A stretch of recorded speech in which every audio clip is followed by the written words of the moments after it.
Hello cyberspace, my name is Garrett Mills and welcome to episode 1 of a brand new series.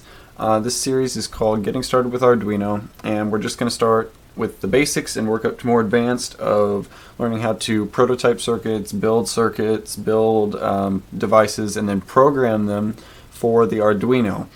In this episode we're going to take a look at getting the software environment set up, that meaning the Arduino IDE, and making sure that we can actually interact with the Arduino from the IDE. So to do that, the first thing we're going to need obviously is the Arduino software, which you can get from the Arduino website, which I will have linked in the video description.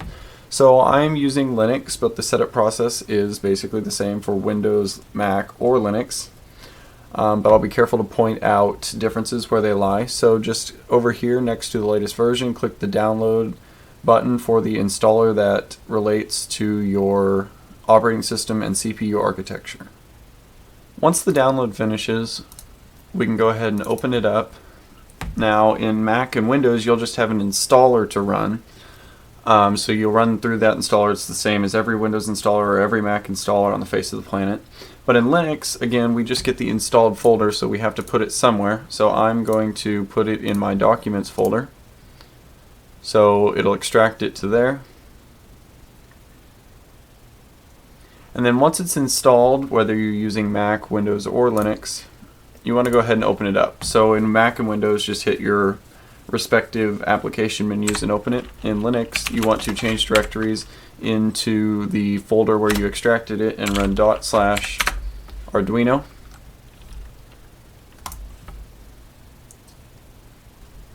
And it'll load up the Arduino editor. So in Linux, there's one additional step we have to take to verify that we can actually access the Arduino from this software. So in Ubuntu and other Linux distros, there's a thing called the Dialog Group. The Dialog Group allows your user and programs running as your user to access devices plugged into serial ports directly. And that is a necessity for interacting with the Arduino. So we need to run a command to give our user permission to do this. That command is sudo usermod -a -G, the group dial out, the user, in my case it's Garrett, but you can find your user right here before the @ sign. Hit enter your password, and it's good. You will have to log out and log back in for the changes to take effect. So if you're on Linux, once you've logged back in, or if you're on Mac or Windows, you're going to want to go ahead and close the IDE. You need to get a standard USB 2A to USB 2B cable. This is the standard printer cable that most printers come with, so if you have an extra one lying around, or if it came with your Arduino, you want to plug your Arduino into your computer. Now, we don't need to worry about having anything else plugged into the Arduino, like any lights or circuits or anything. We're just going to verify that we have a communication link with the Arduino. So once it's plugged in, not before it's plugged in, but once it's plugged in, we can launch the Arduino IDE again. And the importance of making sure the Arduino is plugged in before we launch it is it allows the IDE to find it. So if we go to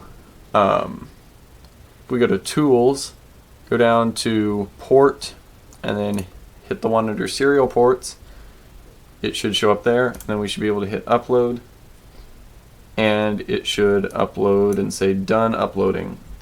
Now you won't see anything happen on the Arduino because we just uploaded a blank script. If you see that Done Uploading message, it means that you've correctly set up your Arduino IDE, and it can talk to your Arduino when it's plugged into the computer, and you're ready to get started developing more complicated programs and circuit designs. Alright guys, thanks for tuning in to this first episode in my new series about getting started with the Arduino. As usual, I will be in comments, so if you need help getting anything installed, if something didn't work right, or if you have questions or comments, feel free to ask them there and I will do my best to help you. Or if you just want to showcase any projects that you're working on, I'd love to see it. Be sure to connect with me on Twitter, Google+, email, on my blog. And be sure to subscribe so that you don't miss any more videos in this series. There will be more to come very soon. And as always, thanks for watching this video, and I will see you in the next one.